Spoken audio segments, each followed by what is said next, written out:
Hello everyone, I hope you all are fine.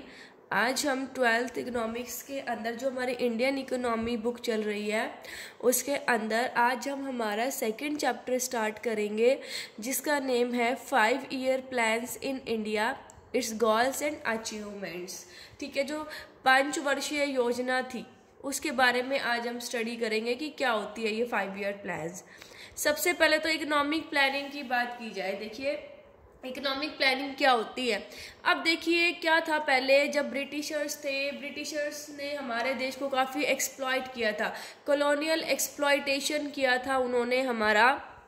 तो उसके बाद में एक ऐसी प्लानिंग की ज़रूरत थी कि जिससे हमारा जो इंडिया है वो वापस से थोड़ा बैलेंस में आ सके। ठीक है, तो उसके लिए ये प्लानिंग की गई थी, इकोनॉमिक प्लानिंग की गई। सो देखते हैं हम इकोनॉमिक प्लानिंग जो है वो क्या होती है। देखिए, it refers to a system under which a central authority sets a set of targets and specifies a set of programs and policies to achieve those targets within the specified period of time। देखिए, economic planning एक वो system होता है जिसके अंदर जो central authority है, ठीक है, सेंट्रल अथॉरिटी चाहे सेंट्रल गवर्नमेंट है या प्लानिंग कमीशन है, वो क्या करते हैं कि एक टारगेट सेट कर देते हैं। ठीक है भाई, प्लानिंग में उन्होंने एक टारगेट सेट कर दिया और उस टारगेट को अचीव करने के लिए कि ताकि वो जो टारगेट है एक स्पेसिफाइड पीरियड ऑफ टाइम के अंदर अचीव हो जाए, उसके लिए कुछ प्रोग्राम्स और पॉलिसीज बनाती है, उसे ही हम इकोनॉमिक प्लानिंग कहते हैं। मतलब इकोनॉमिक प्लानिंग वो सिस्टम होता है जिसके अंदर सबसे पहले तो सेंट्रल अथॉरिटी जो है वो क्या करती है, टारगेट सेट करती है और उन टारगेट को अचीव करने के लिए, मतलब वो टारगेट एक स्पेसिफाइड पीरियड ऑफ टाइम के अंदर अचीव हो जाए,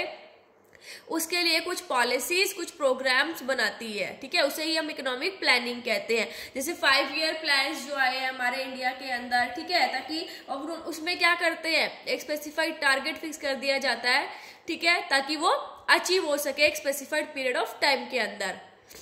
अब देखिए, प्लानिंग जो कमीशन है वो इंडिया के अंदर 1950 के अंदर आया। ठीक है, प्लानिंग कमीशन इंडिया के अंदर कब आया था, 1950 में आया था। 1950 के अंदर प्लानिंग कमीशन आया था और उसके बाद जो 5 ईयर प्लान्स है वो 1951 में इम्प्लीमेंट किए गए, 1951 से स्टार्ट हुए। तो अब ये जो प्लानिंग कमीशन आया था 1950 में, ये किसके चेयरमैनशिप पे आया था, मतलब इसके चेयरमैन कौन थे, तो इसके जो चेयरमैन है वो थे प्रोफेसर पीसी महालनोबिस। ठीक है, देखिए ये 1 मार्क्स में पूछा भी जाता है कि प्लानिंग कमीशन कब आया था इंडिया के अंदर। सो प्लानिंग कमीशन 1950 के अंदर आया था और इसके चेयरमैन कौन थे, प्रोफेसर पीसी महालनोबिस जो है वो इसके चेयरमैन थे। In Feb 2015, it has been replaced by Niti Aayog, but 2015 फरवरी 2015 के अंदर इसको नीति आयोग से रिप्लेस कर दिया गया। इसका नाम जो है वो बदल कर क्या कर दिया गया, नीति आयोग। देखिए, नीति एक हिंदी का वर्ड है अगर देखें तो हम, और नीति का मतलब ही क्या होता है, प्लानिंग। ठीक है, अब नीति की अगर फुल फॉर्म देखें तो क्या होती है, national institute of transforming India, के इंडिया को चेंज करना। ठीक है, national institute of transforming India. अब बात है कि need for planning in India, कि इंडिया के अंदर प्लानिंग की क्या जरूरत थी, क्या जरूरत पड़ी इकोनॉमिक प्लानिंग करने की, क्योंकि जब ब्रिटिशर्स गए तो उस टाइम पर हमारी जो इकोनॉमी है वो बैकवर्ड थी और स्टैग्नेंट थी। बैकवर्ड थी, ठीक है, लोगों की जो पर कैपिटा इनकम है वो बहुत ज्यादा कम थी। ठीक है, आपने देखा होगा कि एक साल की 230 रुपए थी। ठीक है, तो बैकवर्ड थी, स्टैग्नेंट थी, स्थिर थी। वही है कि इकोनॉमिक जो इनकम है वो बहुत ज्यादा कम थी, तो उस चीज के लिए भी प्लानिंग करने की जरूरत पड़ी। प्रोडक्शन और प्रोडक्टिविटी बहुत कम थी, प्रोडक्शन भी काफी कम थी। प्रोडक्टिविटी क्या होती है, जब हम पर हेक्टेयर ऑफ लैंड में मेजर करते हैं। ठीक है, जैसे भाई जो हमारे उस टाइम पर क्या था कि एग्रीकल्चर के ज्यादा साधन नहीं थे, इरिगेशन फैसिलिटीज इतनी अच्छी नहीं थी। सो जो हमारा जो एग्रीकल्चर है वो सारे का सारा किस पर डिपेंड करता था, रेनफॉल पर। अगर रेनफॉल अच्छी होगी तो फसल भी अच्छी होगी और रेनफॉल अच्छी नहीं होगी तो फसल अच्छी नहीं होगी। फिर जो जीडीपी की ग्रोथ है वो भी काफी कम थी, क्योंकि हमने देखा था कि जो सेकेंडरी सेक्टर है हमारे देश का ओनली 10% जो है वो सेकेंडरी सेक्टर में काम करता है। और जीडीपी क्या होती है कि एक देश कितने गुड्स एंड सर्विसेज प्रोड्यूस करता है एक साल के अंदर। सो वो इंडस्ट्री करती थी और सेकेंडरी सेक्टर पे हमारे जो देश है वो बहुत कम डिपेंड था। ठीक है, तो जीडीपी के जो थी ग्रोथ वो भी काफी कम थी।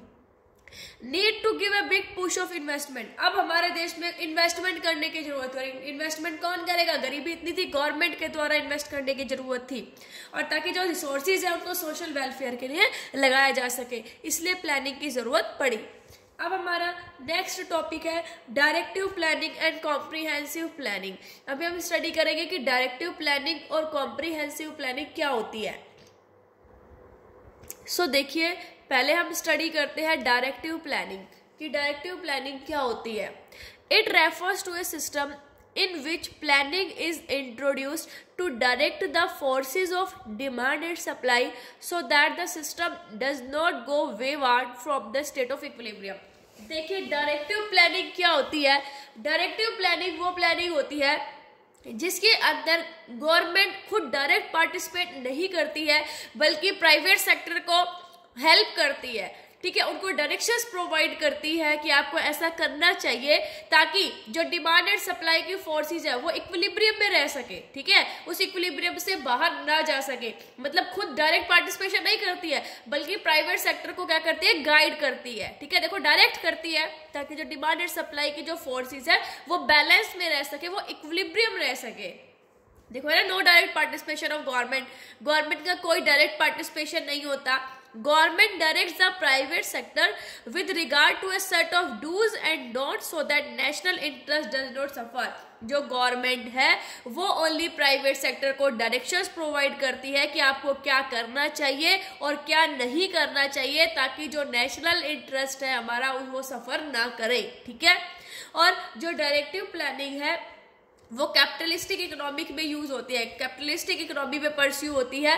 कैपिटलिस्टिक इकोनॉमी वो होती है जहां पर सारा का सारा काम कौन करते हैं? प्राइवेट सेक्टर करते हैं। ठीक है, तो ये थी हमारी डायरेक्टिव प्लानिंग।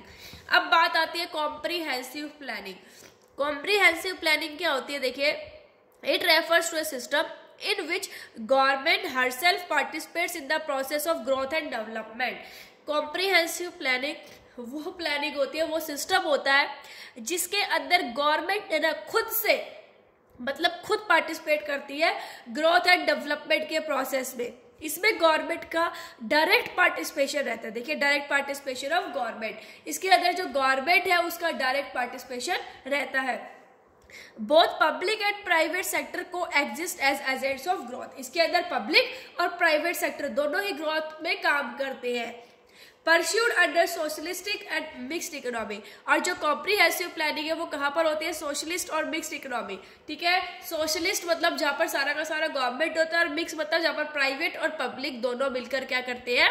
काम करते हैं। तो वहां पर कॉम्प्रिहेंसिव प्लानिंग जो है वो की जाती है। तो डायरेक्टिव प्लानिंग कहाँ पे होती है? कैपिटलिस्टिक इकोनॉमी के अंदर होती है, और कॉम्प्रिहेंसिव प्लानिंग है वो कहाँ होती है? सोशलिस्टिक और मिक्स्ड इकोनॉमी के अंदर होती है। सो ये था हमारा डायरेक्टिव प्लानिंग, जिसके अंदर गवर्नमेंट खुद डायरेक्ट पार्टिसिपेशन ना करके ओनली प्राइवेट सेक्टर्स को गाइड करती है कि आपको क्या करना चाहिए और क्या नहीं करना चाहिए, जिससे हमारा नेशनल इंटरेस्ट जो है वो सफर ना करे। लेकिन कॉम्प्रिहेंसिव प्लानिंग के अंदर गवर्नमेंट खुद से पार्टिसिपेट करती है ग्रोथ एंड डेवलपमेंट के प्रोसेस में। इसके अंदर पब्लिक और प्राइवेट सेक्टर दोनों ही मिलकर क्या करते हैं? ग्रोथ एंड डेवलपमेंट के लिए काम करते हैं हमारे देश के। सो आई होप आपको ये टॉपिक समझ आ गया होगा। Thank you, stay safe, stay home.